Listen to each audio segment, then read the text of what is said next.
आज हम लोग सिद्ध और नाथ साहित्य के बारे में चर्चा करेंगे। आदिकाल का हिस्सा है, आदिकाल का साहित्य है और आप देखेंगे कि सिद्ध साहित्य का जो क्षेत्र है ये भारत की तस्वीर है और इस तस्वीर में आप देखना चाहेंगे कि सिद्ध साहित्य का जो क्षेत्र है वो देश का पूर्वी क्षेत्र है। पूर्वी क्षेत्र का मतलब होता है बिहार, उड़ीसा, बंगाल का जो क्षेत्र है उस क्षेत्र में सिद्ध साहित्य का विकास हुआ और 8वीं सदी से लेकर 12वीं सदी तक इस साहित्य का विकास होता रहा। दूसरी तरफ जो नाथ साहित्य है उसका क्षेत्र देश का पश्चिमी इलाका है और पश्चिमी इलाके का मतलब राजस्थान और ये गुजरात और उस क्षेत्र के जो प्रांत हैं वहाँ पर नाथ साहित्य का विकास होता है 9वीं से 14वीं सदी तक। यौं सदी को लेकर के विवाद है विद्वानों में, कोई 9वीं सदी मानते हैं, कोई 10वीं मानते हैं, कोई 11वीं मानते हैं, लेकिन सिद्ध और नाथ साहित्य का जो संबंध है देश के पूर्वी और पश्चिमी इलाके से है। और ऐसा भी नहीं है कि सिद्ध कभी पश्चिमी इलाके में नहीं जाते थे और नाथ कभी पूर्वी इलाके में नहीं जाते थे, लेकिन साहित्य का जो विकास हुआ है वह विकास इस तरह से हुआ है।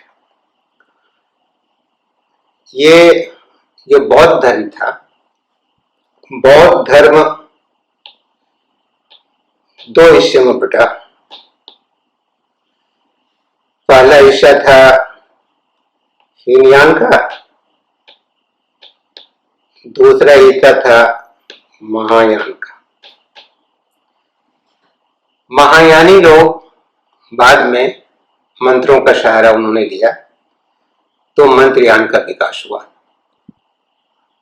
और जब मंत्रयान में हठ योग और पंचमकार शामिल हुआ तो ब्रजयान का विकास हुआ।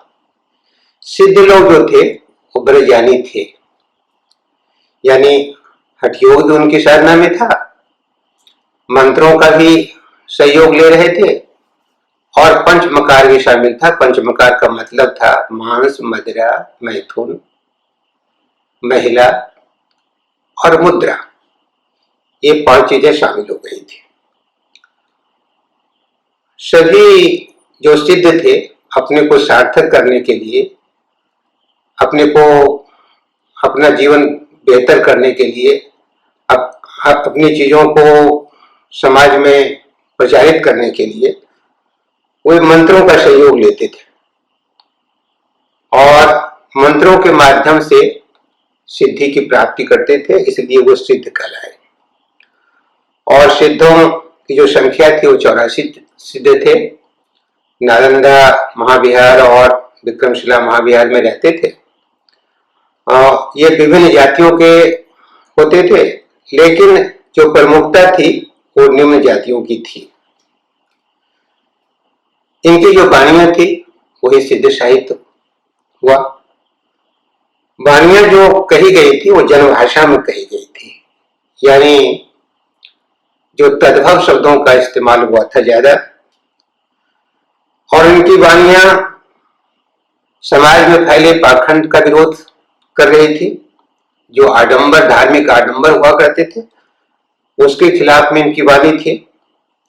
जाति का विरोध करते थे। आप जानते हैं भारतीय समाज लंबे समय से जाति की पीड़ा भुगत रहा है, तो जातियों का विरोध करते थे।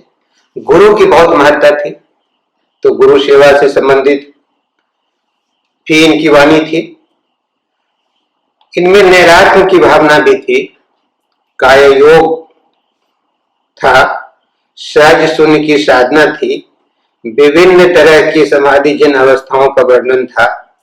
उलटवासियां बहुत कही गई थी, कुछ ऐसी भाषा थी और जिसका विकास आप कबीर में देखेंगे कि अपनी बात कहते हुए बहुत ही ऐसा लगता था कि कुछ बात और कह रहे, और बातें कह रहे, लेकिन अर्थ कुछ दूसरा आता था और अंततः महासुख की प्राप्ति की बात वो करते थे। सिद्धों की रचनाएं थी, उनके दो काव्य रूप थे। एक दोहा कोश था, दूसरा चर्यापद था। जिन छंदों का इस्तेमाल हुआ उसमें दोहा और चौपाई प्रमुख था। यानी इनकी प्रकृति जो थी दोहे वाली थी। और आप देखेंगे कि हिंदी साहित्य में दोहों का बहुत असर है। कबीर में भी, जयसी में भी, तुलसी में भी दोहे बहुत इस्तेमाल किए गए, चौपाइयां बहुत इस्तेमाल की गई। तो एक तरह से कहिएगा कि पूर्व परंपराएं जो थी वो दोहों वाली थी, चौपाई वाली थी। उसका असर हिंदी साहित्य में पड़ा। कहीं कहीं सोरठा भी है और छप्पे भी है। जिन विद्वानों ने बहुत काम किया सिद्ध साहित्य को उजागर करने में, उसकी पहचान करने में, उनमें पंडित हरप्रसाद शास्त्री, डॉक्टर शहीदुल्ला, डॉक्टर प्रबोध चंद्र बागची, राहुल शंकरित्यायन, इन लोगों ने सिद्ध साहित्य को प्रकाशित भी किया और उसको जानने, समझने, पहचानने की कोशिश भी की, उसकी आलोचना भी की। तो एक तरह से इनका योगदान है। और सिद्धों की वाणियों को हम लोग इनके माध्यम से, ये जो विद्वान थे अपनी विद्वतापूर्ण कौशल के कारण इन लोगों ने सिद्धों को स्थापित करने की कोशिश की। इसके बाद इसी क्रम में हम नाथों की चर्चा करते हैं। विषय है सिद्ध और नाथ साहित्य।